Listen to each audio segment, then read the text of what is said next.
جد الحسن والحسین وعلی والقاسم محمد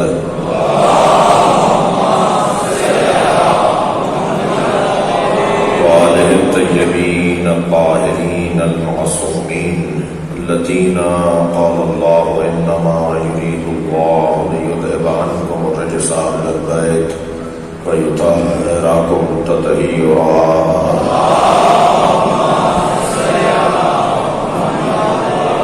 ولعنة الله على أعدائهم أجمعين من يوم عداوتهم إلى قيام يوم الدين أما بعد قال الحكيم في القرآن الكريم بسم الله الرحمن الرحيم يا أيها الذين آمنوا اتقوا الله وكونوا مع الصادقين صلوات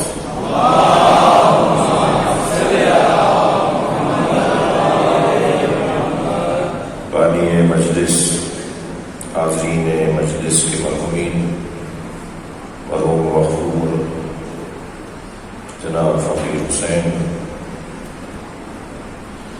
جن کے حق ہماری گردنوں پر ہیں، علماء و ذاکرین، نونا خان، ماتمی، مرحومین، سب کی مغفرت کے لیے برتر صلوات ہیں۔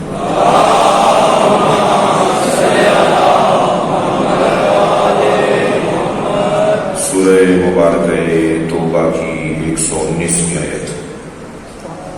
اللہ اس کلام میں صاحبان ایمان سے مخاطب ہے، انہیں دعوت تقوی دے رہا ہے۔ یا ایھا الذین آمنوا، اے صاحبان ایمان، اتقوا اللہ، تقوی پروردگار اختیار کرو۔ معلوم یہ ہوا کہ ہر مومن متقی نہیں ہوتا۔ ایمان کتنا مشکل ہے کوئی مسلمان سے پوچھے، اور اسلام کتنا مشکل ہے کوئی انسان سے پوچھے۔ انسانوں میں جب انسانیت ثابت ہو جائے تو پھر اسلام کے قاعدے قوانین شروع ہوتے ہیں، اور اگر کوئی مسلمان اپنے آپ کو بنا لے تو پھر ایمان کی کیفیت شروع ہوتی ہے، اور مومن ہونے کے بعد دعوت تقوی ہے۔ اے مومنوں متقی ہو جاؤ۔ متقی صاحب ولایت کو کہتے ہیں۔ مومن شکر گزار و توجہات کا مومن ہونا کتنا مشکل ہے۔ سورہ مبارکہ حجرات میں اللہ اپنے حبیب سے کہہ رہا ہے، لوگوں سے کہہ دو کہ یہ نہ کہا کریں کہ ہم ایمان لے آئے، بلکہ یہ کہا کریں ہم اسلام لائے۔ ابھی ایمان تو ان کے دلوں میں داخل ہی نہیں۔ کتنا مشکل ہے مومن ہونا، اور صاحبان ایمان سے اللہ کہہ رہا ہے کہ تقوی اختیار کرو۔ متقی صاحب ولایت کو کہا جاتا ہے۔ دلیل دے رہا ہوں، مما کون ہے متقی؟ الذین یؤمنون بالغیب ھدی للمتقین۔ یہ کتاب ہدایت ہے، ہدایت ہے متقین کے لیے۔ اب متقی کون ہے؟ اللہ ہی بتائے گا کہ متقی کون ہے۔ تو اللہ تعارف کروا رہا ہے الذین یؤمنون بالغیب، متقی اسے کہتے ہیں جو غیب پر ایمان رکھتا۔ مجھے ایک جملہ کہنے دیجئے، جو امام زمانہ کی غیبت پر ایمان نہ رکھتا وہ حق نہیں رکھتا، خود کو متقی کہلاتا ہے۔ صلوات پڑھے محمد و آل محمد۔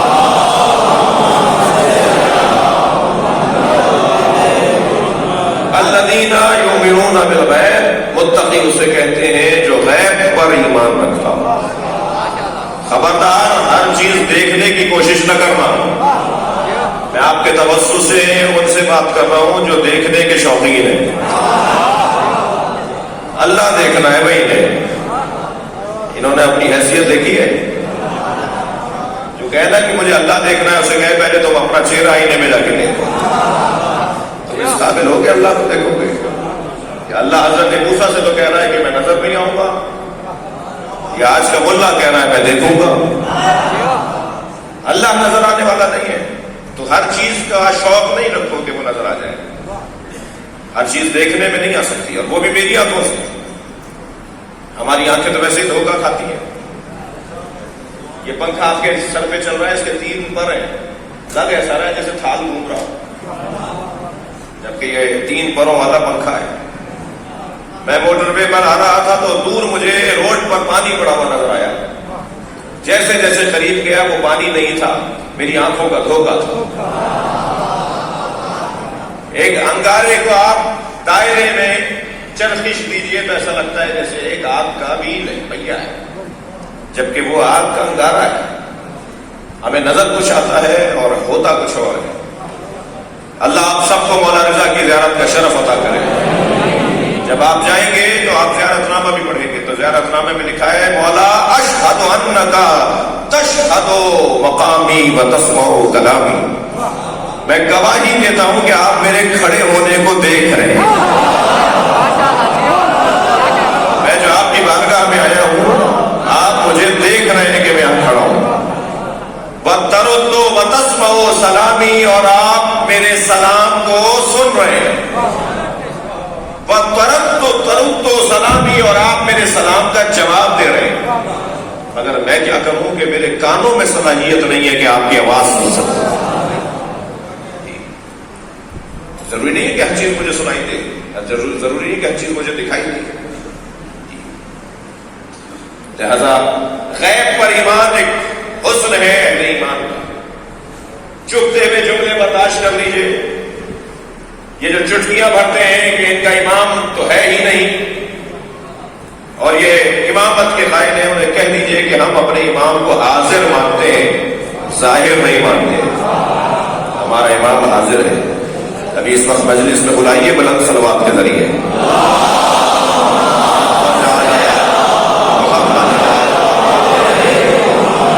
ہمارا امام حاضر ہے، ظاہر نہیں ہے۔ مثال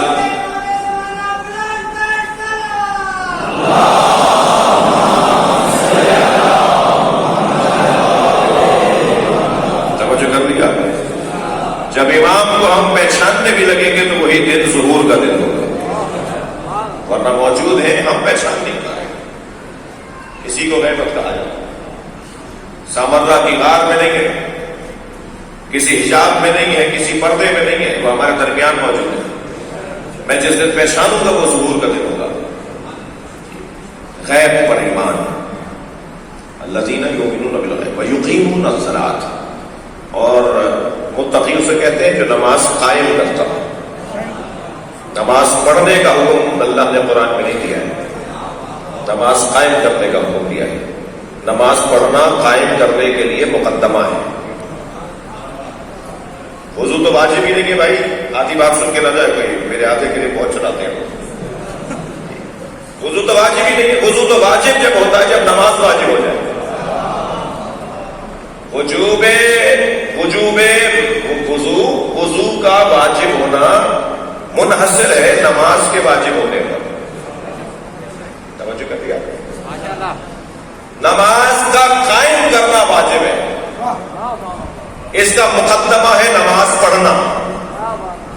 نماز پڑھنا منزل نہیں ہے، رستہ ہے۔ منزل ہے قیام نماز۔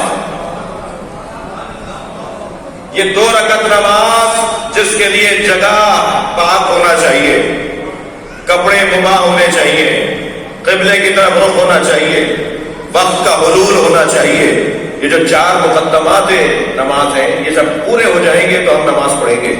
نماز قائم جب ہوتا ہے، نماز قائم جب ہوگی کہ جب نماز فجر سے لے کے نماز ظہر تک یہ جو دورانیہ ہے نا درمیانی، اس میں اللہ بھولنے نہ پائے۔ اگر اس دورانیے میں اللہ یاد رہا تو نماز قائم ہو گئی۔ یقیمون الصلاۃ، صاحبان تقویٰ وہ ہیں کہ جو نماز کو قائم کرتے ہیں۔ ویؤتون الزکوٰۃ، زکوٰۃ کی ادائیگی کرتے ہیں۔ اب جملہ سنیے، میں نے ایک جملہ کہا تھا جس کو نبھانے کے لیے یہاں تک لے آیا۔ متقی اللہ کے ولی کو کہتے ہیں۔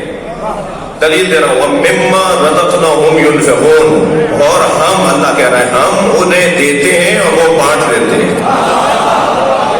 متقی کا کام رزق بانٹنا ہے۔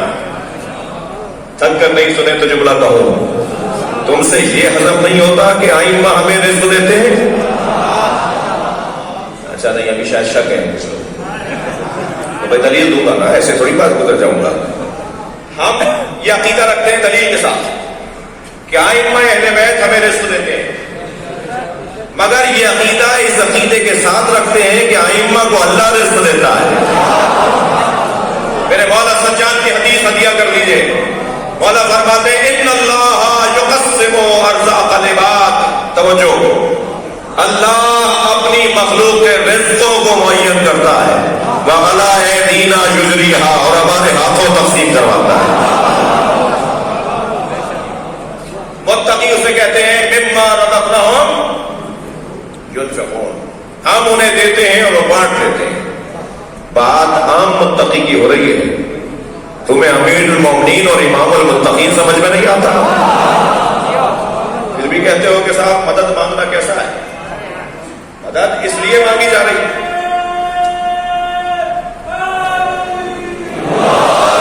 ہمیں یقین ہے کہ اللہ علی کو عطا کرتا ہے، اور مولا علی کا مقام یہ ہے کہ علی تقسیم کر دیتے ہیں، علی بانٹ دیتے ہیں.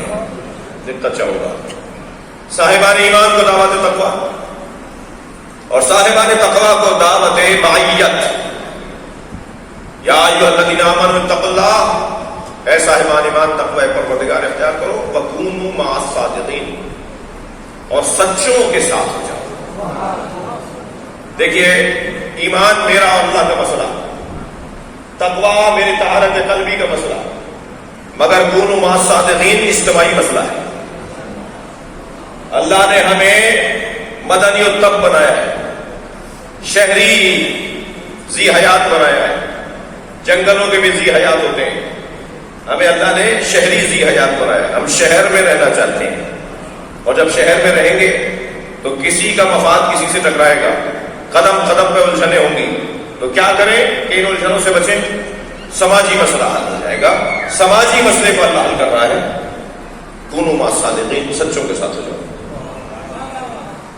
یہ ایک مسئلہ اجتماعی ہے.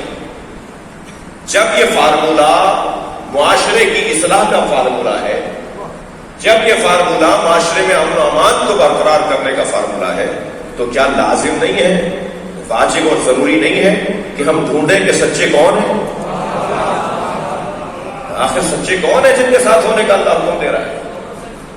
جی ہمیں ڈھونڈنا ہے نا ان سچوں کو. مجھے اس منزل پر ایک جملہ یہ کہنے دیجئے، ہم 1400 سال سے مجلس سے ہی اس لیے کر رہے ہیں کہ سچوں کا تعارف کروا سکیں.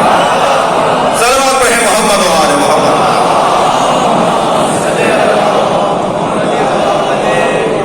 یہ جہاد سے کم نہیں ہے. یہ مسلسل مجالس کا انعقاد، یہ بانیان مجلس کا خرچہ کرنا، یا آپ کا اپنے امور کو ترک کر کے مجلس میں آ کے بیٹھنا، یہ بعض اوقات اپنی محرومیوں کا سامنا کرنا اور پریشانیاں اٹھانا، یہ جہاد سے کم نہیں ہے. اس وقت جو الحمدللہ آپ ایک اتنی بڑی تعداد میں یہاں بیٹھے ہیں، دنیا اس تعداد کو سیاسی اعتبار سے اگر جمع کرنا چاہے تو اسے بڑا خرچہ کرنا پڑتا ہے. سیاسی پارٹیوں کو اتنے بڑا مجمع لگانے کے لیے یہ کرسیوں پر بیٹھا ہو نا تو دکھاتے ہیں 10 لاکھ آدمی بیٹھے تھے. یہ جس کو پہلو بدلنے کی جگہ نہیں ہے جس مجمع میں. یہ مجمع سیاسی لوگ پیسے دے کے جمع کرتے ہیں، اور یہاں پیسہ خرچ کر کے جمع بیٹھتے ہیں. ہم الٹا ہم دیں گے.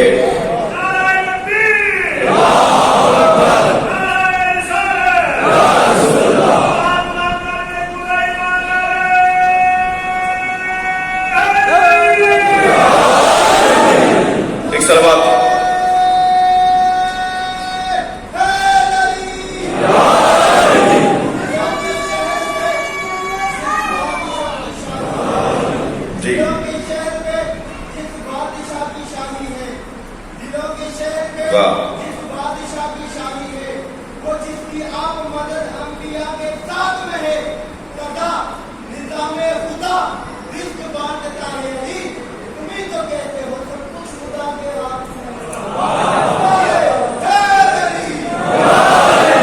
کہتے ہیں کہ سب کچھ خدا کے ہاتھ میں ہے. صلوات پڑھے محمد و آل محمد. جب علی اللہ کے ہاتھ میں ہے تو پھر سب کچھ پہ کیا رہ گیا؟ بلندر صلوات محمد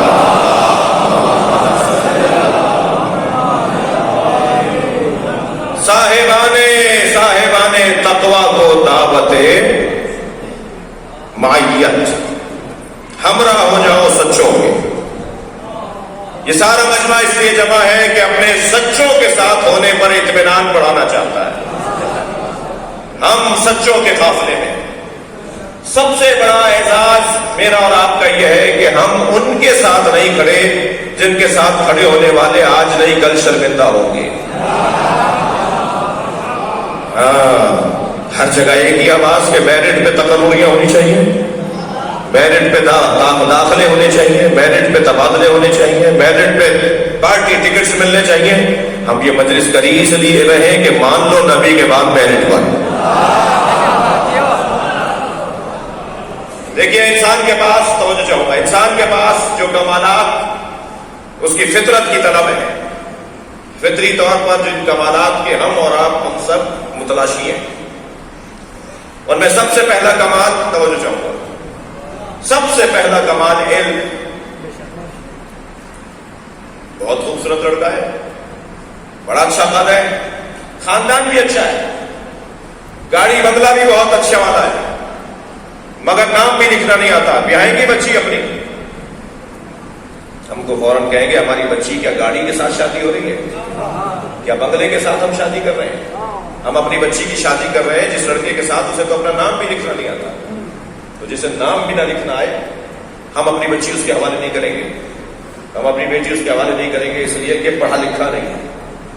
سب سے پہلا عنوان فضیلت علم، اور میرے اور آپ کے لیے عزت کا سبب ہے کہ میں اور آپ جس دروازے پر بیٹھے ہیں اس سے بڑا عالم کوئی نہیں۔ میرے مولا کے فضائل انگنت فضائل علی۔ مولا سے خود سے پوچھا، مولا بتائیں سب سے بڑی فضیلت آپ کی کیا ہے؟ میرے مولا نے اپنے سینے پہ ہاتھ رکھ کے فرمایا، اللہ نے مجھے عالم الکتاب بنایا ہے،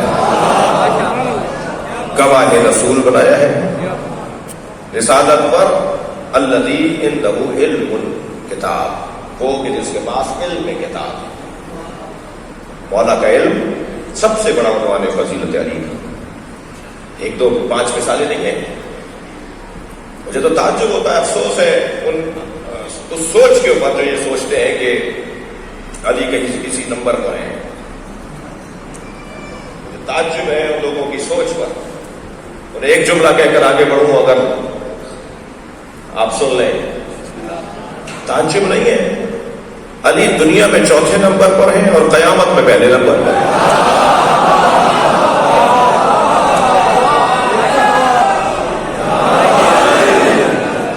سارا عالم اسلام مانتا ہے کہ قیامت میں پہلے نمبر پہ جو شخصیت، سرکار نے فرمایا علی محشر میں میرے آگے چل رہے ہوں گے، سب سے پہلے جنت کے دروازے پر میرے آگے علی پہنچیں گے۔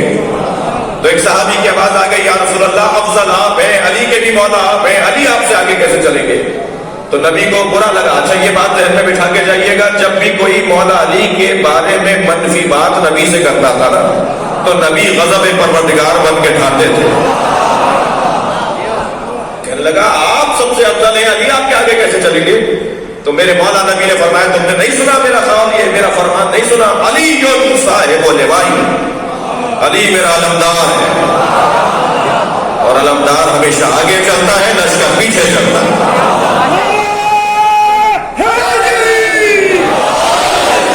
سب سے بڑا عنوان فضیلت علی کا علم علی۔ آمادہ ہے کچھ علم علی پر غور کروں؟ علم کی پھر 3 قسمیں۔ جی میرے پاس نسبتاً وقت وسیع ہو گیا ہے تو جلدی تو جان چھوڑوں گا نہیں۔ علم علی کی 3 قسمیں، اور میرے مولا ان تینوں قسموں پر شاہ۔ علم الاشیاء، اشیاء کا علم، شے کا علم۔ کوئی شے ایسی نہیں ہے جو علی کے احاطہ علم سے باہر۔ تھوڑا گردن ہلاتے رہیے، فضائل سننا چاہتے تو۔ علم الاشیاء، تمام اشیاء کا علم۔ دوسرا علم علم ما کان وما یکون، ماضی میں جو گزرا اس کا علم، آگے قیامت تک جو آئے گا اس کا علم، علم ما کان وما یکون۔ تیسرا علم ذات الہی، علم ذات الہی، وہ جو 73 حروف کا علم اللہ نے نبی کو عطا کر دیا، علی کو عطا کر دیا، اور 72 کا علم علی اور نبی کو عطا کر دیا، 73واں اپنے پاس رکھا۔ یہ وہ 73واں ہی تو ہے جس کے لیے کہا قل رب زدنی علما، اے میرے حبیب کہو یا اللہ میرے علم میں اضافہ فرما۔ یہ جو اضافہ ہو رہا ہے نا وہ 73ویں حرف کا علم، وہ ذات الہی، اس کا علم بہت مشکل ہے۔ لہذا علم الاشیاء میں جو سب سے زیادہ آج یونیورسٹیوں میں پڑھایا جا رہا ہے، کالجوں میں پڑھایا جا رہا ہے، تعلیمی اداروں میں علم الاشیاء پڑھایا جا رہا ہے، یہ جتنے علوم ہیں وہ اشیاء کے علوم ہیں جو آپ کو ہمیں تعلیمی اداروں میں پڑھائے جا رہے ہیں۔ یہ تمام بایولوجی، کیمسٹری، یہ آپ کے سائنس کے علوم، یہ آپ کے زمین، یہ فلکیات کے، یہ تمام یہ علوم علم الاشیاء، علی علم الاشیاء کے حامل ہیں۔ گزر رہے ایک جگہ سے ایک شخص ہل چلا رہا ہے، کھیت میں ہل آمادہ کر رہا ہے زمین کو کچھ بونے کے لیے۔ مولا نے فرمایا کہ کیا بونا چاہتے ہو؟ کہنے لگا بھنڈی۔ حضرت گھوڑے سے اترا ہے، مٹھی بھر کے خاک اٹھائی اور دیکھ کے فرمایا اس میں بھنڈی نہیں اگے گی، اس میں کدو بو کے تو اگ جائے گا۔ اور پھر فرمایا میں زمین کے رستوں سے زیادہ آسمان کے رستے جانتا ہوں۔ یہ جو زمین کے رستوں سے زیادہ آسمان کے رستے جانتے ہیں، یہ جغرافیہ کا علم نہیں ہے کہ مشرق میں وہ ملک ہے اور مغرب میں وہ ملک ہے، نہیں، زمین کی کیفیتوں کو نہیں جانتے ہیں، زمین کی صلاحیتوں کو نہیں جانتے ہیں، زمین کی توانائیوں کو نہیں جانتے ہیں۔ آپ آمادہ ہیں ایک منزل آگے آ رہا ہوں جی، کیوں فرمایا مولا نے کہ میں زمین کے انی عالم و طرق السماء من طرق الارض، میں زمین کے رستوں سے زیادہ آسمان کے رستے جانتا ہوں۔ اس کا سبب کیا ہے؟ میں اپنے بچوں اور جوانوں کے لیے شاید کوئی نئی بات ہو۔ کیا سبب ہے کہ زمین کے رستوں سے زیادہ علی آسمان کے رستے جانتے ہیں؟ مولا علی کی عمر مبارک، ظاہری عمر مبارک کتنی ہے بچوں؟ 63 سال۔ 63 سال، وہی عمر جو نبی کی، جو ظاہری عمر سرکار کی ہے وہی ظاہری عمر مولا علی کی۔ تو زمین پر کتنے سال رہے؟ 63 سال۔ اور آسمان پر کتنے سال رہے؟ تھوڑا ساتھ چلیے نا میرے۔ زمین پر رہے 63 سال اور آسمان پر کتنے رہے؟ جبریل بیٹھے تھے۔ جبریل تمہاری عمر کتنی ہے؟ مولا نبی پوچھے یا جبریل من کم عمرک، تمہاری عمر کتنی ہے؟ کہا یا رسول اللہ بس اتنا یاد ہے کہ 70,000 سال بعد ایک ستارہ نکلتا ہے جسے میں نے 70,000 دفعہ دیکھا ہے۔ کہا اس ستارے کو دیکھو گے تو پہچان جاؤ گے؟ کہا یا رسول اللہ 70,000 دفعہ دیکھا ہے، پہچان جاؤں گا۔ آمادہ کر لیا نا جب جبریل کو، تو اسی اسنا میں مولا کی آمد ہوئی۔ بھائی مجھے نہیں پتا آپ فضائل نہیں سننا چاہ رہے شاید، اسی اسنا میں مولا علی تشریف لائے۔ مولا علی جیسے آ کر بیٹھے، میرے مولا نبی نے فرمایا یا علی خذ الامامۃ عن جبہتک، یا علی اپنا امامہ اپنی پیشانی سے اوپر کرو۔ علی نے جو امامہ پیچھے کیا، جبریل کھڑے ہو گئے، یہی تو وہ ستارہ ہے۔ صلوات پڑھیں محمد و آل محمد۔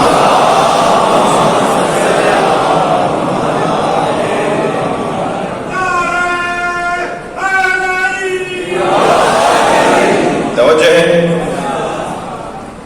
اب کتنی عمر ہو گئی اندازہ تو کم سے کم گنتیوں میں اس معنی میں تو آ گیا کہ 70,000 سال کے بعد نکلنے والا ستارہ، وہ 70,000 سال کا ستارہ وہ مولا علی کی پیشانی مبارک سے جبریل دیکھ رہے ہیں۔ تو موٹا سا سوال، حساب کے بچوں سے بات کر رہا ہوں، جیومیٹری اور الجبرا کے بچوں سے بات کر رہا ہوں کہ 63 سال زمین پر، ہزاروں سال آسمان پر، تو حق ہے نا علی کہے میں زمین سے زیادہ آسمان کے راستے جاؤں گا۔ صلوات پڑھیں محمد و آل محمد۔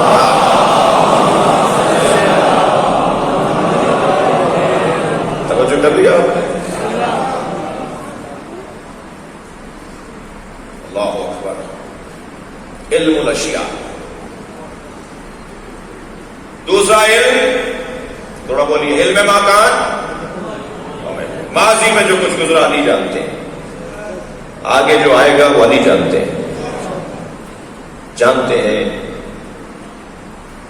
آج علی کے 11ویں پوتے کے ہاتھ میں تو ہم سب کی تقدیریں ہوں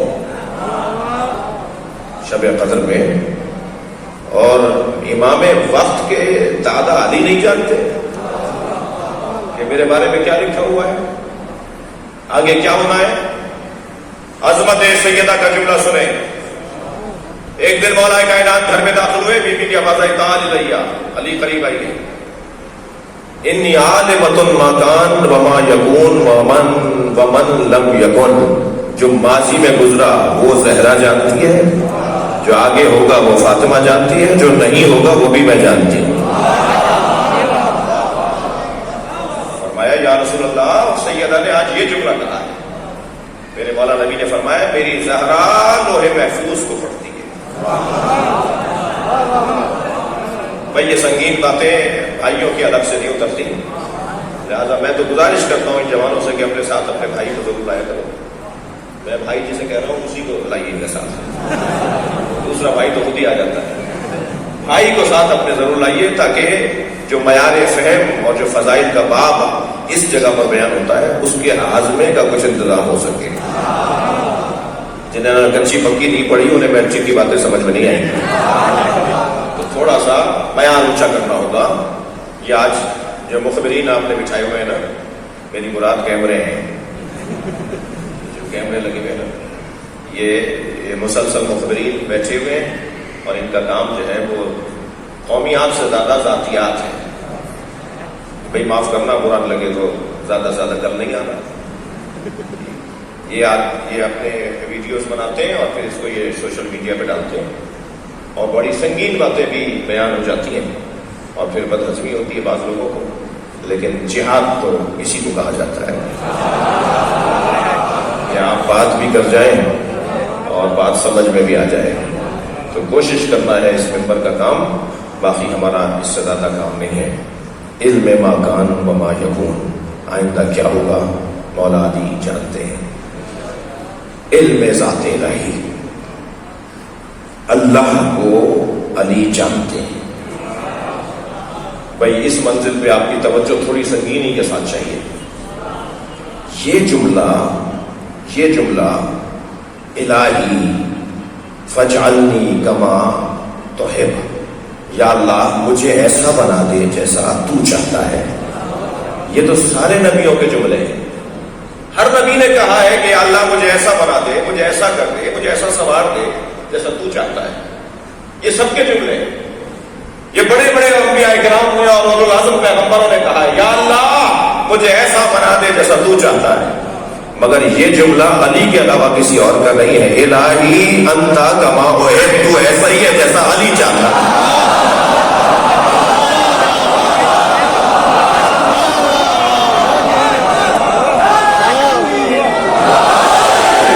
یہ مولا علی کے علاوہ کسی کا جملہ نہیں ہے.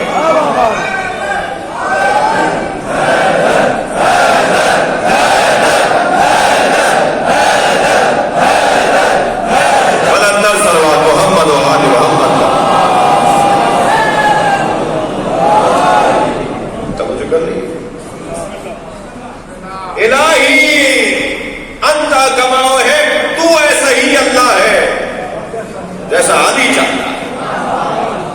یہ مولا علی کے علاوہ کسی کا لہجہ ہی نہیں. یہ جو آج سارے صوفیوں کے سلسلے علی پر جا کر کمال پر پہنچتے ہیں, اللہ کے جتنے ولی ہیں وہ سب علی کی جوتیاں سیدھی کرتے ہیں. انتہائی سوچ سمجھ کے جملے بول رہا ہوں. جتنے بھی اللہ کے ولی ہیں کائنات کے اندر, وہ سب مولا کائنات کے آگے چھپے ہیں تو انہیں ولایت ملتی ہے. وہ ولی کیسے بنتے ہیں, وہ اللہ کا قرب کیسے حاصل کرتے ہیں, ممکن ہی نہیں ہے جب تک کہ علی کی خدمت نہ کریں, علی سے نہ سیکھیں کہ اللہ کیا ہے. علی بتائیں گے کہ اللہ کیسا ہے.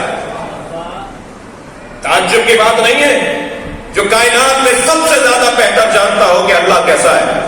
تم سمجھ رہے ہو وہ خلافت کا محتاج تھا؟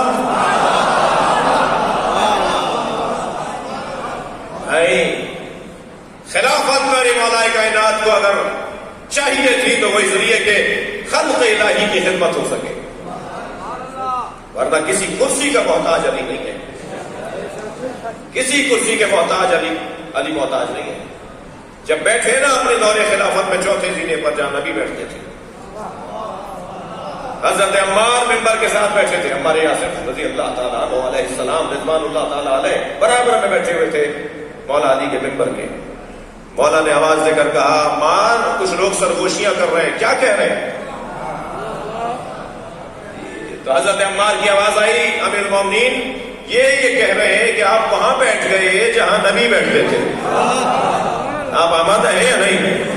تو میرے مولا نے تعجب سے ممبر پہ ایسے ہاتھ مارا، ماں ہاں ظہیر آباد، یہ لکڑیوں کا ڈھیر کیا ہے؟ انا راکب کتنے پھر نبی،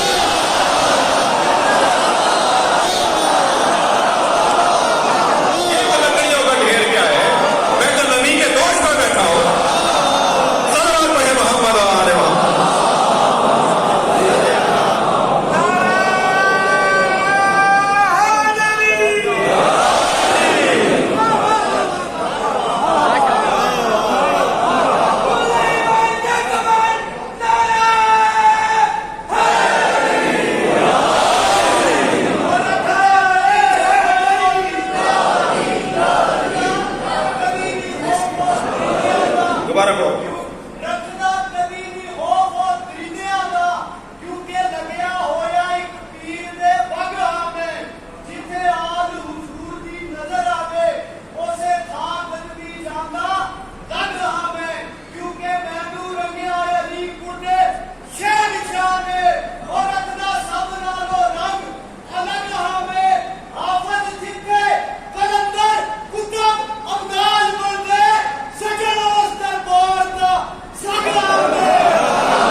قربان جائے علی کے جملے،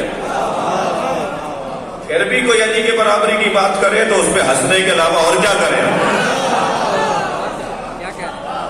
خبردار علی کے برابر میں آ کے نہ بیٹھنا، علی کا کچھ نہیں بگڑے گا، تم رسوا ہو جاؤ گے۔ اگر کسی نے علی مولا کے دیکھا دیکھی میں کچھ بول بھی دیا نا، علی کے رنگ کی بات، مولا علی کے رنگ میں کوئی دیکھا دیکھی میں، بعض لوگ ہوتے ہیں نا جملے لے لیے، پوری کتاب چھاپ دی کہ یہ فلاں کی دعاؤں کی کتاب ہے، انہیں دعا پڑھنی کب آتی تھی؟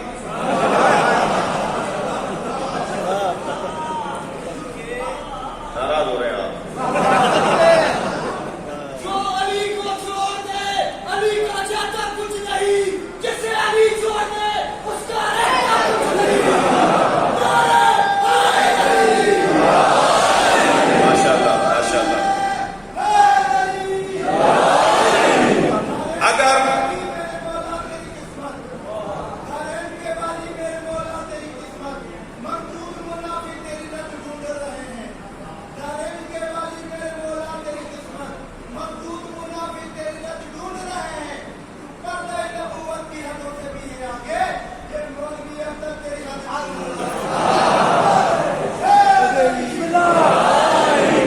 یار میرا امتحان نہیں لو، سیدھے سیدھے شیئر کرو۔ یہ ویڈیو بن رہی ہے، یہ سارے سوشل میڈیا پہ جا رہا ہے، سارے مجمع کو کافر کرو گے کیا؟ صلوات پڑھے ذرا محمد و آل محمد۔ کوئی علی کے پسند کا بھی شعر سنا دو، اپنے پسند کے۔ ہاں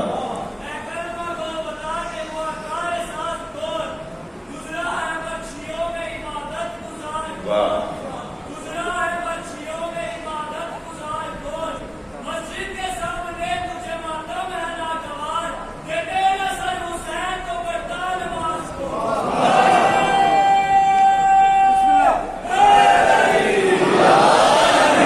توجہ ہے؟ ہاں سناؤ۔ یہ بلائی بیت بازی ہو رہی ہے، بلائی بے شک واہ شاباش، ایک سلوات پڑھے محمد و آل محمد. بھائی یہ اس کے بعد پڑھوں گا.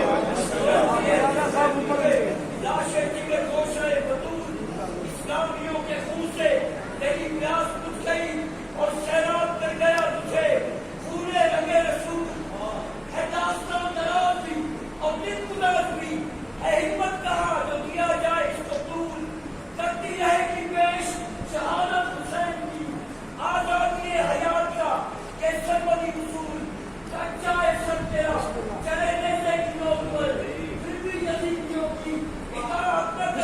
بلندر صلوات اللہ صلی علی محمد. بھائی بلندر میں نے کہا تھا پڑھ لیجئے.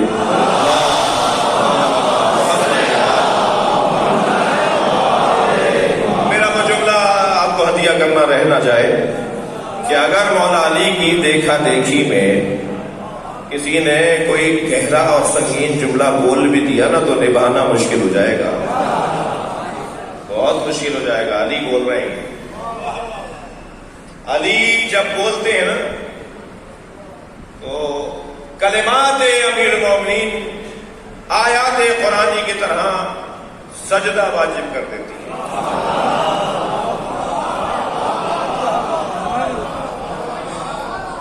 علی کا کلام معمولی کلام نہیں ہے.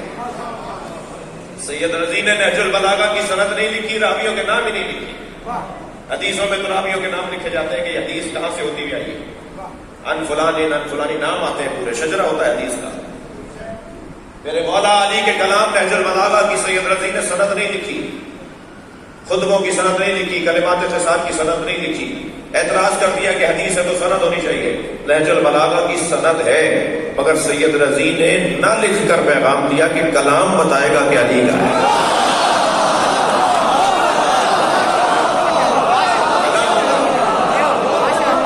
ایسا سنگین کلام، ایسی گہری باتیں. آج 1400 سال گزرنے کے بعد بھی علی کے علم کا معترف زمانہ ہے. میں گیا ایک ملک کے اندر ایک لائبریری دیکھنے کے لیے، سمندر پار ممالک میں بہت بڑی لائبریری کے درمیانے حال میں شیشے کے باکس میں کھلی کتاب رکھی تھی اور سب اسی جگہ سے ہوتے ہوئے مختلف جگہوں پر جا رہے تھے. اس کمرے میں جائیں، اس ہال میں جائیں، اس لائبریری کے کمرے میں چلے جائیں. ہمارے ذہن میں خیال آیا کہ اس لائبریری کی سب سے بڑی کتاب ہوگی، اس سے بڑی اور معتبر کتاب کوئی نہیں ہے. طالب علمانہ انداز میں نے پوچھ لیا اس کتاب کا نام کیا ہے؟ کہنے لگے نہج البلاغہ.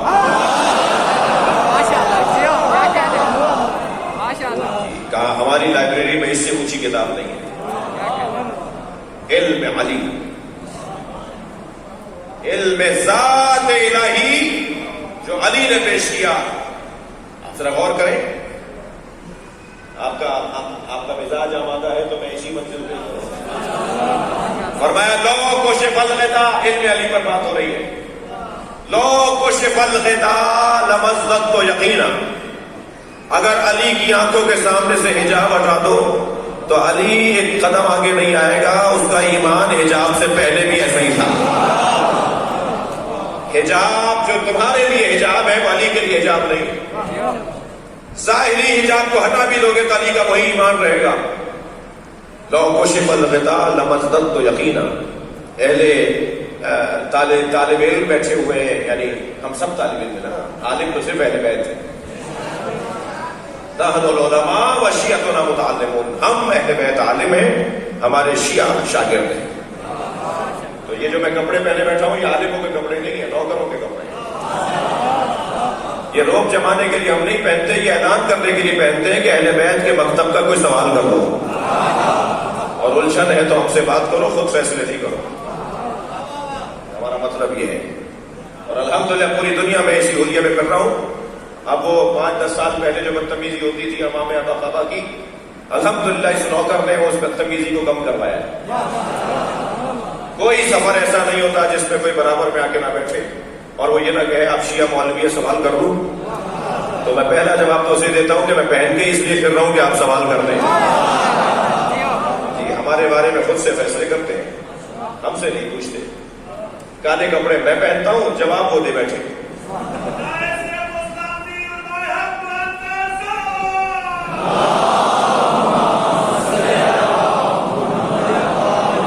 ماتم میں کرتا ہوں، تشریح کوئی اور کر رہا ہے جو کرتا ہی نہیں۔ عزاداری ہم کرتے ہیں، سوال کسی اور سے اور جواب کسی اور سے مانگا جا رہا ہے۔ مولا علی سے مدد ہم مانگتے ہیں، تشریح وہ کر رہے ہیں جنہیں شرک کے علاوہ کچھ نظر نہیں آتا۔ شیعوں کا 40 باروں کا قرآن ہے، 10 بار فلاں کی بکری کھا گئی، بکری تمہاری ہے، جواب ہم نے۔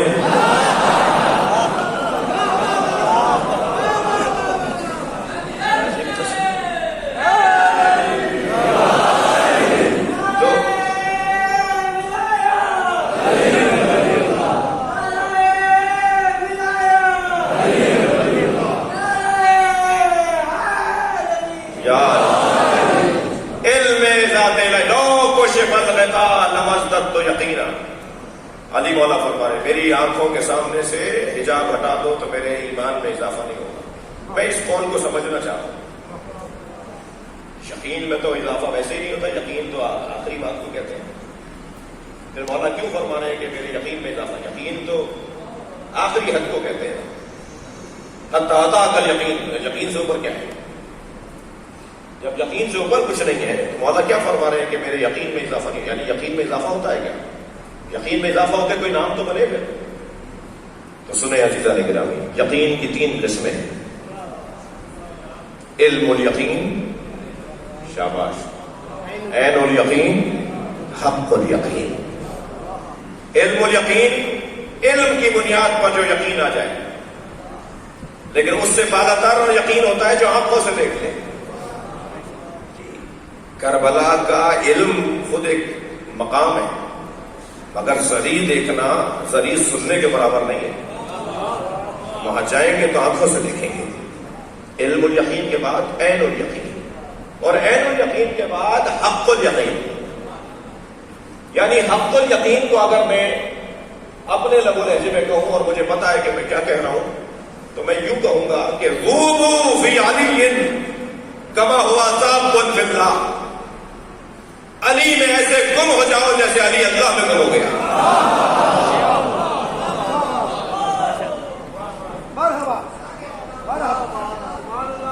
گلاس رکھا یا نہیں؟ گلاس پانی کا تصور کریں، دودھ کا گلاس تصور کریں۔ دودھ کے گلاس میں آپ اپنی انگوٹھی ڈال دیں، اس انگوٹھی کو دائیں بائیں اوپر نیچے آگے پیچھے دودھ کے علاوہ کچھ نظر نہیں آئے گا، اس لیے کہ وہ دودھ میں گم ہو گئی ہے۔ اگر کوئی کسی چیز میں گم ہو جائے تو اس کے علاوہ اسے کچھ اور نظر نہیں آتا۔ علی میں ایسے گم ہو جاؤ کہ جیسے علی اللہ میں گم ہو گیا۔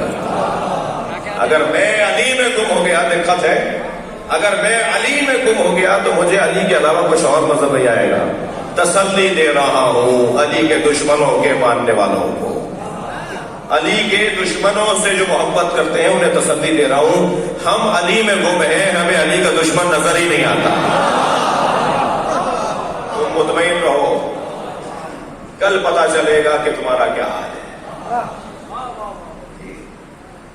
برا نہیں کہا کریں، برا نہیں کہا کریں۔ ہمارے پاس وقت ہی نہیں ہے، جنہیں اچھا کہنا ہے ان کے لیے ساری زندگیاں بھی ہماری خرچ ہو جائیں تو علی کے عین سے آگاہ نہیں ہو سکتے، علی کے نام سے آشنا نہیں ہو سکتے، علی کی یا سے ہم آشنا نہیں ہو سکتے۔ ہم اس میں علی سے آشنائی پا جائے تو بڑا ہنر ہے۔ ذات علی تو بہت اونچا مقام ہے۔ میرے مولا، ہاں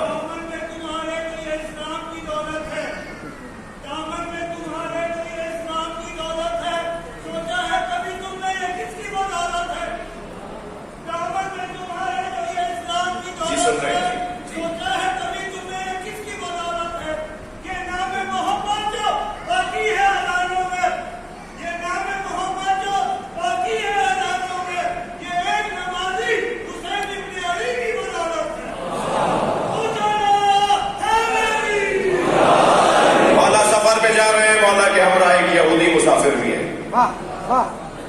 جب سفر آگے بڑھا ایک ایسے موڑ سے مڑے کہ جہاں بند ٹوٹنے کی وجہ سے رستہ زیر آب، بند ٹوٹنے کی وجہ سے رستہ زیر آب، وہ یہودی تھا، اس نے اپنی ایک چادر نکالی اور پانی پر پھیلا دی اور کچھ پڑھا تو وہ چادر پتھر کی سل بن گئی.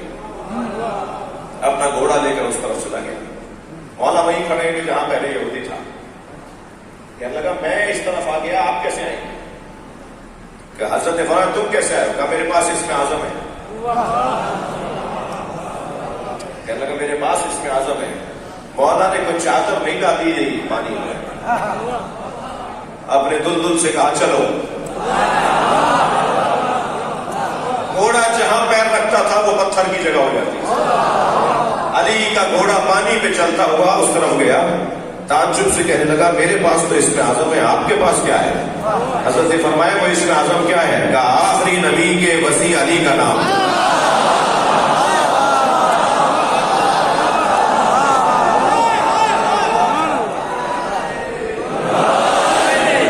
علی والا خود اس میں اعظم ہے.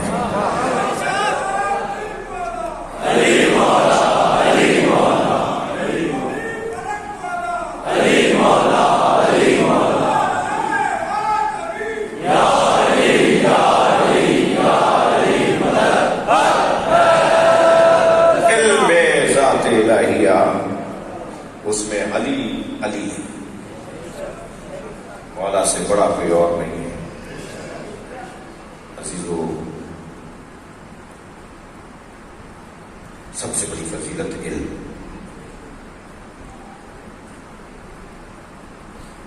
اور علم میں بھی علم ذات الہی. ما یعرف اللہ الا انا والی. اللہ کو میرے اور علی کے علاوہ کوئی جان نہیں سکتا. نہ جانتا ہے نہ جانے گا، یعرف ہے. لا یعرفنی الا اللہ والی. مجھ مصطفیٰ کو اللہ اور علی کے علاوہ کوئی پہچان نہیں سکتا. لا یعرف علی الا اللہ وانا. اور علی کو کوئی پہچان ہی نہیں سکتا سوائے اللہ کے اور میرے. تو اگر مجھے علی سمجھنا ہے تو مولا نبی نے فیصلہ کیا ہے کہ علی کو سوائے اللہ کے اور میرے کوئی نہیں جانتا. اگر مجھے علی کو سمجھنا ہے تو مجھے دیکھنا ہوگا کہ اللہ علی کے لیے کیا کہہ رہا ہے اور نبی علی کے لیے کیا کہہ رہا ہے. تو قرآن پورا قصیدہ مولا علی کی شان میں. جب کبھی کوئی مولا کے فضائل پر پابندی کی بات کرے تو گھبرانے کی ضرورت نہیں ہے، قرآن پڑھنا شروع کر دو. شام کا حاکم جب مدینے آیا نا تو ابن عباس سے کہنے لگے ابن عباس علی کی رحلت ہو گئی، کیسا لگتا ہے؟ کہا علی کے بارے میں کچھ سننا چاہتے ہو؟ کہا بولو. تو حضرت ابن عباس نے قرآن کی آیتیں پڑھنا شروع کر دی جو مولا کی شان ہے. تو جب بہت ساری فضائل کی آیات پڑھ لی تو آواز آئی کچھ اور کہو، کوئی اور بات کرو. تو حضرت ابن عباس نے بڑا حسین جملہ ہے فرمایا اللہ اکبر انہانی ان تلاوت القرآن. تم مجھے قرآن پڑھنے سے روک سکتے ہو؟ اللہ علی کے بارے میں کیا کہہ رہا ہے؟ شان علی جو قرآن میں بیان ہوئی ہے. نبی نے علی مولا کے بارے میں کیا کہا؟ بلکہ میں کہہ دوں کہ اگر نبی کی 63 برس کی نبوی زندگی، ہم نبی کے 23 برس کی نبوی زندگی دکھائی نہیں ہے. سرکار 23 برس کے نبی نہیں رہے، 40 برس کے بعد نبی نہیں ہوئے. حضرت تو اس وقت بھی نبی تھے جب آدم نہیں تھے. اور نبی مکرم کی جو ظاہری 63 برس کی زندگی ہے وہ سب کی سب نبی مکرم کی نبوی زندگی ہے. اس نبوی زندگی میں جملے کی قدر کریں گے، توجہ کے ساتھ سنیں گے. اس نبوی 63 برس کی زندگی پر اگر مجھ طالب علم سے آپ میں سے کوئی کہے کہ 63 برس کی نبوی زندگی کا خلاصہ کیجئے کہ نبی نے کیا پہنچایا، تو میں تو یہی کہوں گا کہ ساری زندگی نبی نے یا اللہ پہنچایا یا علی سمجھایا. یا توحید کی معرفت کروائی یا ولایت علی کی.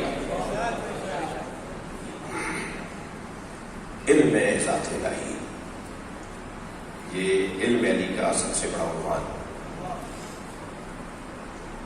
جتنا علم شدید ہوتا چلا جائے گا اتنا امکان ہے کہ معرفت شدید ہو جائے، اور جتنی معرفت شدید ہوتی چلی جائے گی اتنا امکان ہے کہ احتیاط شدید ہوتی چلی جائے گی، اور جتنا احتیاط شدید ہوگی اتنا قرب الہی شدید ہوتا چلا جائے گا، اور قرب الہی جتنا شدید ہوگا اتنا ہی توسل اور وسیلے کا عقیدہ روشن ہوتا چلا جائے گا۔ ان کا آپس میں بڑا گہرا رابطہ ہے، سماجی مسئلہ ہے، سچوں کے ساتھ ہو جاؤ۔ یہ قافلہ آج اس مجلس میں بیٹھا ہی اس لیے ہے کہ سچوں کے ساتھ ہونے کا اعتراف کرنا ہے اور تجدید کرنی ہے۔ یہ تجدید بیعت ہے جسے مجلس اعزا کہا جاتا ہے۔ اپنے مولا سے دوبارہ وعدہ کرنے آتے ہیں جب ہم مجلس میں آتے ہیں، اور ہم ویسے بھی علم کے بھوکے ہیں، اور علم کا بھوکا وہی جائے گا جہاں سے علم ملے گا، اور خود اہل بیت کے دروازے پر جو علم کی بھیک ملتی ہے، سالم واقعی علم ملتا ہے، وہ ہماری روحوں کو تسکین پہنچاتا ہے۔ عزیزان گرامی، میرے اور آپ کی ایک شناخت یہ ہے کہ ہم جعفری ہیں، ہم فقہ محمدیہ کو مانتے ہیں۔ فقہ محمدیہ کی تشریح کو فقہ جعفری کہا جاتا ہے۔ جو سرکار نے فرمایا اس کی تشریح کا نام ہے فقہ جعفریہ، اور فقہ جعفریہ سے اس لیے جڑے ہوئے ہیں کہ ان سے بڑا عالم نہیں ہے۔ جب ان سے بڑا عالم نہیں ہے تو ان کے علاوہ پوچھا کس سے جائے گا؟ جس دور میں مختلف فقہوں کا تعارف ہو رہا تھا، اور بغداد میں اور مدینے میں دو بڑے مرکز علم تھے، اور دونوں مراکز علمی میں فقہا کے اقوال کو سنایا جاتا تھا، یہ کہیں گے کہ قالا فلان فلاں مسئلے میں فلاں نے یہ کہا ہے، اور اس مسئلے میں فلاں نے کہا ہے۔ انہی قالا کے الفاظوں کے درمیان ایک آواز آتی تھی جس پہ بات مکمل ہو جاتی تھی، اور آواز آتی تھی قال الصادق، اور سچے نے یہ کہا ہے۔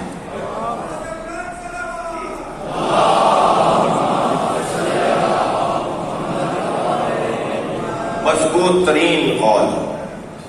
تھوڑا سا تسلی دیجیے، میں اس دور میں جاؤں جس دور میں بسم اللہ بھی تو دو چار کہتے ہیں، کیا کرو سب مل کے سلام پڑھیں۔ جو دور امام کا دور ہے اس دور میں ایک بہت بڑا نام ہے امام اعظم ابو حنیفہ۔ 70 سال کے تھے تو کسی نے پوچھا کتنی عمر ہے؟ کہنے لگے 2 سال کا ہوں۔ کہا جی آپ کی عمر تو اتنی ہے؟ فرمایا لولا السنتان لہلک النعمان، اگر میری زندگی سے 2 سال نکال دو تو نعمان ہلاک ہو جائے گا۔ 2 سالہ جو خدمت کی ہے امام سے سیکھا ہے۔ امام نے ایک دن بلا دیا انہیں، دسترخوان پہ بٹھایا، اپنے ساتھ کھانا کھلایا۔ کھانا کھلانے کے بعد جب امام نے دعا فرمائی تو امام نے فرمایا الحمدللہ اللہم ھذا منک ومن رسولک، یا اللہ تیرا شکر ہے یہ جو ہم نے کھانا کھایا ہے یہ تیرے اور تیری طرف سے ہے اور تیرے رسول کی طرف سے ہے۔ تو حضرت امام اعظم ابو حنیفہ کی آواز آئی اللہ اتجعل مع اللہ شریکا، آپ نے اللہ کے ساتھ رسول اللہ کو شریک بنایا ہے؟ میرے مولا کی پیشانی پہ بل آ گئے، فوراً فرمایا کیا تم نے قرآن میں نہیں پڑھا؟ یہ اللہ کا فضل ہے جو رسول کے ذریعے سے ملتا ہے۔ جس کے ہاتھوں مل رہا ہے تم اس کا انکار کرو گے، جس کے ذریعے مل رہا ہے تم اس کی ادب نہیں کرو گے۔ پھر حضرت نے فرمایا تم نے فتویٰ دیا ہے قیاس کی بنیاد پر، کیا جی ایسا ہی ہے؟ حضرت نے فرمایا اگر قیاس کر کے فتویٰ دو گے، ایک مسئلے کی علت کو دوسرے مسئلے کے ساتھ جوڑو گے، تو پھر کیا خیال ہے؟ بہت زیادہ نجس ہے یا آب پشت؟ بھائی ممبر کی زبان ہے وہ چھوڑوں والی میں زبان ہے، خود سمجھے کہ بچے کے مولانا آب پشت کسے کہہ رہے تھے، پوچھ لیں گے اپنے بڑوں سے۔ امام نے فرمایا بتاؤ آب پشت زیادہ نجس ہے یا بول؟ کہا بول زیادہ نجس ہے. حضرت نے فرمایا بول آنے پر غسل واجب نہیں ہے، آب پشت کے آنے پر غسل واجب ہے. تو غسل تو وہاں واجب ہونا چاہیے تھا کہ جہاں زیادہ نجاست ہے. خاموش. حضرت نے فرمایا کیا فتویٰ تو گئی آپ تو ایسا کرو پھر غسل واجب کرواؤ سب.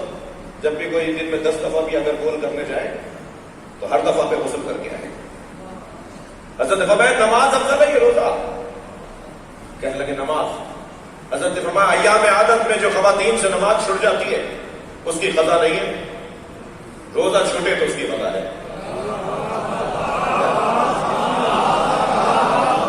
نماز افضل ہے تو نماز اللہ پڑھواتا تمہارا جی، مگر نماز اللہ معاف کر رہا ہے جو ان ایام میں 3 4 6 دن میں چھوٹ جاتی ہے، اور روزہ اگر ان دنوں میں چھوٹے تو دوبارہ رکھنا ہے. تمہارا فتویٰ کیا کہتا ہے؟ خاموش. حضرت نے ایسے 18 سوال کر ڈالے. حضرت نے فرمایا خبردار اول من قاسا ابلیس، خبردار قیاس نہیں کرو. حکم صلوات پڑھے محمد و آل محمد.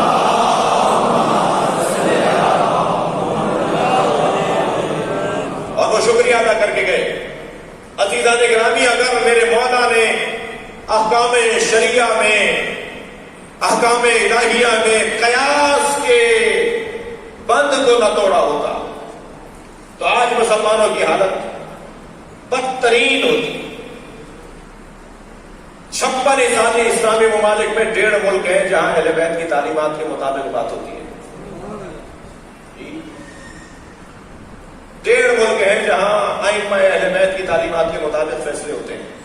56 اسلامی ممالک میں اکثریت ائمہ کی تعلیمات کے مطابق نہیں ہے. لیکن وہ جو 1.5 ملک کے فیصلے ہیں نا وہ روشنی کی طرح چمک رہے ہوتے ہیں، وہ ایک چاند کی طرح چمک رہے ہوتے ہیں. پیغام انہیں بھی پہنچ جاتا ہے کہ جو فیصلے اہل بیت کے مطابق نہیں کرتے، اور فیصلوں کی شفافیت بتاتی ہے کہ میٹھا پانی کیا ہے اور کھارا پانی کیا ہے. توجہ چاہوں گا. قیاس کا بند اگر میرے مولا صادق نے نہ توڑا ہوگا اور اس کے مطابق مسلمان فیصلے کرتے تو کیا ہوتا؟ ایک شخص داخل ہوا ہے شام کے شہر حمص میں، تو مؤذن اذان کہہ رہا تھا یقولون اہل حمص اشہد ان لا الہ الا اللہ. مؤذن کہہ رہا تھا اہل حمص کہتے ہیں اشہد ان لا الہ الا اللہ. اذان میں اضافہ ہے اس جملے کا. بھائی اہل حمص کہتے ہیں یہ تو سارے مسلمان کہتے ہیں، یہ کیا کہہ رہا ہے؟ ایک آدمی گزر رہا تھا کہ یہ کیسی اذان ہے؟ کہہ لیں وہ جو مسلمان جو مؤذن تھا نا وہ چھٹی پہ گیا ہوا ہے، تو ہم نے ایک یہودی کو بلایا ہے کہ بھائی تمہاری آواز اچھی اذان کہہ دو. اس نے کہا میں تو نہیں بولتا یہ باتیں جو تم اذان میں بولتے ہو، تو میں یہ کہہ کر بولوں گا کہ یہ بولتے ہیں. حضرت کچھ اور آگے بڑھے موبو صاحب تو کیا دیکھا کہ نماز جماعت ہو رہی ہے اور پیش نماز حضرت جو ہے وہ ایک ٹانگ پہ کھڑے ہو کے نماز پڑھا رہے ہیں. ایک ٹانگ انہوں نے ہوا میں معلق کی ہے. لطیفے نہیں سنا رہا ہوں، یہ بتا رہا ہوں کہ اگر قیاس پر اسلام چلتا تو مسلمانوں کا کیا حال ہوتا. یہ تو روک دیا میرے مولا نے. ایک ٹانگ ہوا میں ایسے لٹکائی ہے، اٹھائی ہے، ایک ٹانگ پہ کھڑے ہو رہے ہیں، کبھی گر رہے ہیں کبھی سنبھل رہے ہیں، مگر نماز پوری کرا رہے ہیں. صاحب نے پوچھا یہ کیا ماجرا ہے؟ کہنے لگے یہ آ رہے تھے مسجد نماز پڑھانے کے لیے، رستے میں چھینٹ لگی ہے، ان کا ایک پیر نجس ہو گیا تو نجس پیر کو علیحدہ کر دیا ہے، یہ پاک پیر پہ کھڑے ہو کے نماز پڑھا. سبحان اللہ. کچھ اور آگے بڑھے تو ایک آدمی کو باندھ کر لٹایا ہوا تھا اور 40 آدمی نماز جنازہ پڑھ رہے تھے اور پیش نماز آگے کھڑا ہو کے تکبیر کہہ رہا تھا اور وہ لیٹا ہوا کہہ رہا تھا میں زندہ ہوں، اور پڑھا ڈالی انہوں نے نماز جنازہ. جب نماز جنازہ پڑھا دی تو انہوں نے پوچھا حضور یہ کیا ماجرا ہے؟ کہہ لیں میں کیا کروں، ایک کہہ رہا ہے میں زندہ ہوں، 40 کہہ رہے ہیں یہ مردہ ہے، تو میں ایک کی مانوں یا 40 کی؟ افغانستان میں ایک جنازہ لے جا رہے تھے کہ کھول کے دکھاؤ چہرہ کیا ہے، تو اس کی داڑھی نہیں تھی جی، تو 20 کوڑے مارے میت کو. کہ آج جسے آپ ہم اس لیے آپ کو ہنس رہے ہیں مسکرا رہے ہیں کیونکہ آپ اس وادی کے نہیں ہیں جس وادی کے وہ ہیں. مذاق بن کے رہ جاتا اگر ائمہ اہل بیت نے، خاص طور پر امام صادق نے قیاس کو نہ روکا ہوتا۔ بگاڑ دیتے، یہ تو ویسے ہی اسلامیات میں اسرائیلیات لانے والے لوگ ہیں،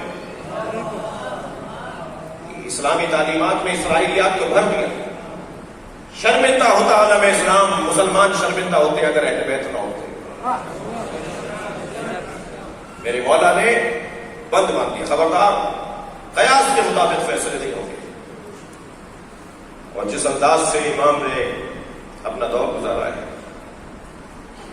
دور دو بڑے خاندانوں کی لڑائی کا دور، بنی عباس اور بنی امیہ، شدید تناؤ، حکومت کی رسہ کشی، مگر اس دور میں امام نے علوم کے دریا بہائے۔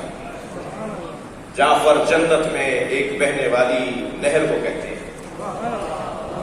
اور دنیا میں بحر علم کو کہتے ہیں، جس سے علم نکلتا ہو اور وادیاں، ذہنوں کی وادیاں سیراب ہوتی ہوں، اسے جعفر کہتے ہیں۔ اور جعفر بھی جو صادق ہو،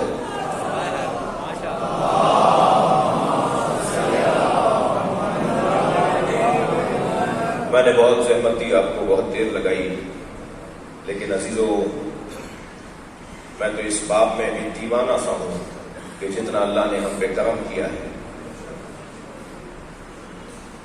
کہ ہمیں اس دروازے سے آشنا کیا ہے۔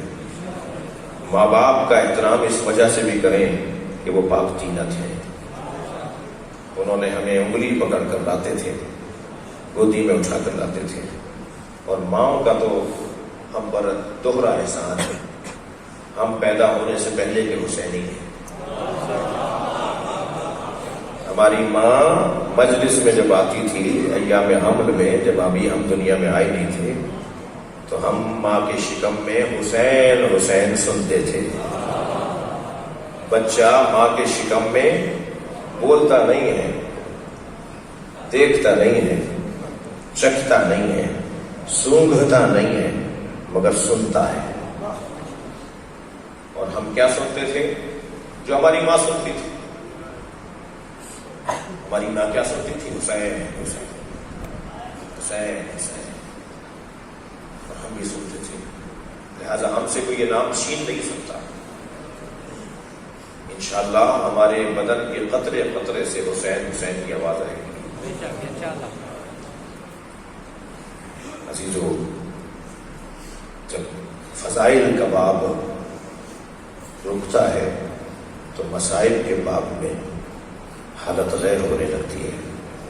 اتنے بڑے لوگوں کے ساتھ ایسا ہو گیا، اجرکم اللہ، اجرکم اللہ،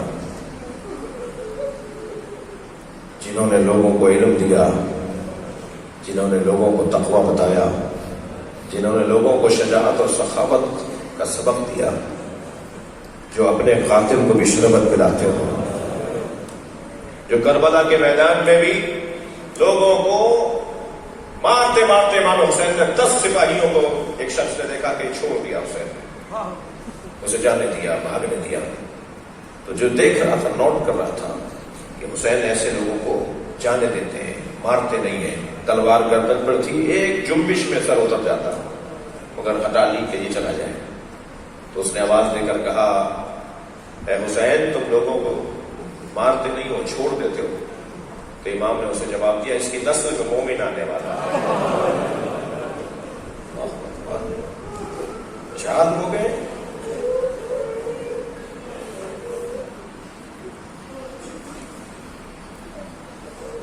اجرکم اللہ۔ بات امام حسین کی ہو گئی، سلام تو 4 سالہ بچی پر ہو، معرفت کی حد ہے۔ سلام ان بیویوں پر جو بنی ہاشم کی عورتیں نہیں تھیں۔ جناب ام فروا شب عاشور حضرت قاسم سے یہی تو کہہ رہی تھی کہ میں غیر خاندان کی ہوں، کہیں ایسا نہ ہو کہ تمہارے یہاں کوئی کوتاہی ہو جائے تو لوگ یہ کہیں کہ ماں کے دودھ کا اثر ہے، میرے خلاف میری لاش رکھ لینا۔ اور جب دوسرے دن پامال لاشا آیا تھا تو امام حسین نے جناب ام فروا سے کہا بھابھی آپ کی قربانی تو ساری قربانیوں میں منفرد ہے، اجرکم اللہ اجرکم اللہ، آپ آمادہ ہو جائیں۔ اپنے بچے کا ٹکڑے ٹکڑے لاشا دیکھ کر فرمایا بھائی حسین مجھے قاسم کا کرتا دے دیجئے۔ ایک ماں کی آرزو تھی، امام حسین نے نہیں فرمایا کہ بھابھی وہ کرتا تو چاک چاک ہو گیا، تار تار ہو گیا، اس کرتے کا کیا کریں گی جو گھوڑوں کی ٹانگوں سے تار تار ہو گیا، مگر امام حسین نے کچھ ہی دیر میں وہ چاک چاک تار تار کرتا جناب ام فروا کو دے دیا۔ بیوی اسے اپنے خیمے میں لے گئی، عصر عاشور خیمے لوٹے، یہ قافلہ اسیر ہوا، اسیر ہو کے کوفہ سے شام گیا، شام میں اسیری کے بعد رہائی ملی تو کچھ تبرکات بھی واپس آئے۔ ہر بیوی نے اپنی اپنی گٹھڑی اٹھائی ہوئی تھی، بی بی ام فروا نے اپنی گٹھڑی سینے سے لگائی ہوئی تھی۔ جب یہ قافلہ شام سے کربلا اور کربلا سے مدینہ آیا نا تو فرمان لگی میرا اونٹ جنت البقیع لے چلو۔ جنت البقیع پہنچی تو قبر امام حسن کے برابر میں بیٹھ کے گٹھڑی کھولی، خون بھرا کرتا نکالا، امام حسن کی قبر میں پھیلا دیا۔ اے میرے والی تمہارے بچے کی نشانی لے کر آئی۔ اجرکم اللہ اجرکم اللہ۔ جب آپ بلند آواز سے روتے ہیں امام جعفر صادق دعا دیتے ہیں یا اللہ ہمارے امر کو زندہ کر رہے ہیں، یا اللہ یہ ہمارے امر کو زندہ کر رہے ہیں۔ اجرکم اللہ اجرکم اللہ۔ عزادارو، جس مسائل کے بیان پر مجھے آج کی مجلس مکمل کرنی ہے اس کے بعد ہم امام کے تابوت کی زیارت کریں گے، ماتم ہوگا، عزاداری ہوگی، ماتم داری نوحہ خوانی ہوگی۔ امام کی شہادت شوال کے مہینے میں ہے، 15 یا 25 شوال۔ یوں تو اس گھرانے کو نئے نئے انداز سے ستایا گیا، کوئی ایسا ظلم کا طریقہ نہیں تھا جو اہل بیت پہ آزمایا نہ گیا۔ کمال اس گھرانے کا ہے کہ ہر مصیبت پر اللہ کا سجدہ بڑھتا چلا جاتا۔ سنیں گے زین العابدین مولا نے شب 11 محرم شام غریبہ سے صبح تک ایک سجدے میں گزاری ہے، اور سجدے میں ذکر تھا شکرن شکرا حقاً حقا، یا اللہ تیرا شکر ہے تو نے اتنا بڑا کام ہم سے لیا۔ اجرکم اللہ۔ اس گھرانے کا انداز ہی کچھ اور ہے۔ جب حضرت مختار نے ان لوگوں کو گرفتار کیا جو امام حسین کی شہادت کے وقت اس حلقے میں تھے جو حسین کو مارنا چاہتا تھا، حلقہ، ان لوگوں کو گرفتار کیا، تم بتاؤ آخری وقت میں حسین کیا بول رہے تھے؟ تو ایک نے کہا امیر جب شمر خنجر چلاتا تھا تو ہر ضربت پر آواز آتی تھی الحمدللہ، سبحان اللہ، ماشاء اللہ، بسم اللہ وباللہ وفی سبیل اللہ۔ وہاں خنجر چلتا تھا، وہاں حسین اللہ کا ذکر کرتے تھے۔ اجرکم اللہ اجرکم اللہ۔ یہ اتنے عظیم لوگ، اس گھر کے ساتھ جو مصیبتیں، جو مسائل اس گھر پہ ڈالے گئے ان میں ایک مصیبت کا عنوان بڑا عجیب ہے، اس گھر کو آگ لگائی گئی۔ جو رونے آئے ہیں اپنی آوازوں کو آزاد کریں گے، مجھے 2-3 مثالیں اور اپنی بات کو مکمل کرنا ہے۔ جناب زہرا کا دروازہ جلایا گیا، ساری مسجد آئی تھی عزاداروں گھر کو آگ لگانے۔ اجرکم اللہ اجرکم اللہ۔ یہ گھر معمولی گھر نہیں ہے، نبی کھڑے ہو کے جہاں سلام کرتے ہو، جب دروازہ آدھا جل گیا نا تو ایک شخص نے اپنے نوکر سے کہا کہ اسے لات مار کے گرا دے۔ جب قنفذ نے اسے لات ماری تو دروازے کے نیچے جناب زہرا ہے۔ اجرکم اللہ اجرکم اللہ۔ حق ہے ایسے ہی رونا۔ ایک مرتبہ آواز آئی یا فضہ تو خذینی، اے فضہ مجھے سنبھالو، میرا محسن شہید ہو گیا۔ اجرکم اللہ۔ دروازے کو آگ لگائی گئی جناب زہرا کے۔ تھوڑا آگے بڑھیے، کربلا میں حسین کے خیموں کو جلایا گیا۔ عزاداروں چلتے ہوئے خیمے سے بیویاں دوسرے خیمے میں جاتی تھی، ایک خیمے سے دوسرے خیمے میں جاتی تھی۔ ایک یزیدی لشکر کا سپاہی کہتا ہے میں نے ایک خاتون کو دیکھا جو چلتے ہوئے خیمے میں جانا چاہتی ہے، سب تو باہر نکل رہی تھی مگر ایک بیوی عجیب تھی کہ وہ جلتے ہوئے خیمے میں جانا چاہتی تھی مگر خیمے کی چوک سے جا کے ٹکراتی تھی۔ کہتا ہے میں یہ سمجھا کسی نے اس کے سر پہ کوئی ضربت ماری ہے جس سے اس کی آنکھوں کا نور چلا گیا ہے۔ وہ کہتا ہے میں قریب گیا، میں نے کہا تمہیں نظر نہیں آتا آگے آگ چل رہی ہے؟ تو اس بیوی نے مڑ کر دیکھا اور کہا یا شیخ انا لنا علیل، اس خیمے میں میرا ایک بیمار رہ گیا ہے اجر و کمال اللہ، جو پیروں سے چل کر نہیں آ سکتا۔ اجر و کمال اللہ، وہ بیوی چلتے خیمے میں چلی گئی۔ وہ علی کی بیٹی زینب اپنی پشت پر اپنے بھتیجے کو اٹھا کر لائی۔ اجر و کمال اللہ، اجر و کمال اللہ۔ آپ کو اللہ کسی غم میں نہ ڈالے سوائے غم اہل بیت میں۔ عزاداروں اب میں ایک روایت آپ کے لیے لے کر آیا ہوں۔ ائمہ اہل بیت میں امام رضا کے گھر کو جلایا گیا مگر امام جعفر صادق کا گھر کیسے جلایا گیا؟ اس گھر کو، ان کے گھروں کو آگ لگائی گئی۔ روایت ہے بہار کے اندر کہ ان المنصور امر ان یحرق دار الامام الصادق۔ روایت کہتی ہے منصور دوانقی نے حکم دیا کہ جعفر صادق کے گھر کو آگ لگا دو۔ منصور دوانقی کے کارندے آگ لے کر گھر میں گھس گئے۔ میں نے ایک جملہ کہہ دیا، امام جعفر صادق کے گھر میں گھس گئے۔ میں سننے والوں سے ایک سوال کر لوں، اگر آپ کے میرے گھر میں کوئی اجنبی گھس آئے،